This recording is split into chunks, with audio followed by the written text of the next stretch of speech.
Me and our chief data scientist, we were just discussing Netflix recommendation systems, right?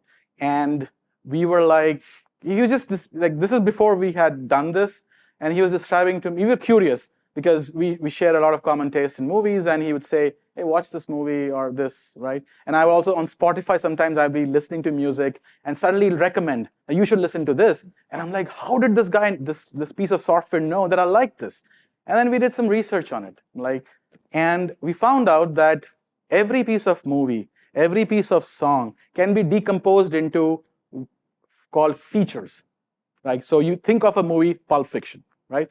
If a movie is Pulp Fiction, you and I understand Pulp Fiction as just a name, maybe directed by Quentin Tarantino, that's about it, right? But internally, the Netflix system breaks down Pulp Fiction into thousands of attributes. Thousands of attributes.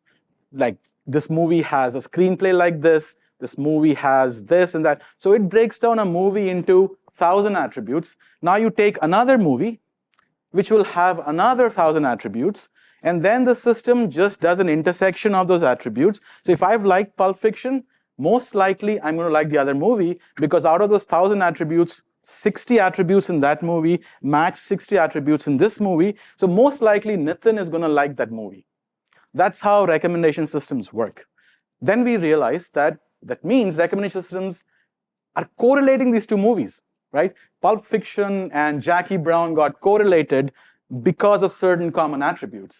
So we're like, wait, we can do this with network events as well, right? If two events are heavily correlated, there must be a root cause between them. In the case of the movie system, the commonality was my choice in movies or my choice in music, right? Or genres. Pardon me? Or genres. Yeah, right? Something, right? Mm-hmm. So we felt that the same applies to networking events or any kinds of events, right? If they have similar attributes, there must be a root cause between them. Joe must have issued that configuration change because of which things went down. Poor Joe. Right? And we try. Of course, when you start the implementation, you don't believe it's going to work. We want it to work, and then we've deployed this again and again and again, and it just works.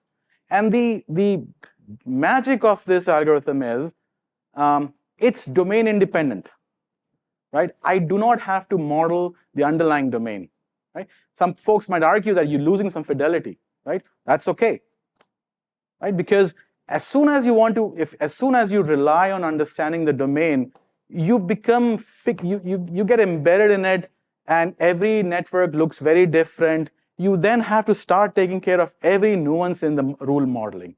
This thing just works.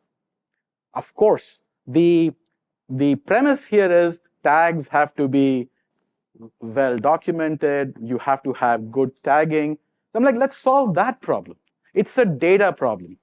The rest of the world has solved that data problem. Even if the original tags are not clean, let's put in some work to solve for that, right? Because you can see the end result there. If I solve the problem of cleaning up tags, creating more tags, it's a bounded problem. Yeah, maybe it's hard. It's a bounded problem. And that's been one of our key differentiators as to we go into a system in a deployment and we're able to show correlations. We sometimes don't understand their exact network topology. That's not important for this part of the problem. And it was inspired by Netflix and Spotify. I have to tell you, that was the best explanation I've ever heard. Seriously. Thank you. Yeah. That was great. And it's true. It's true.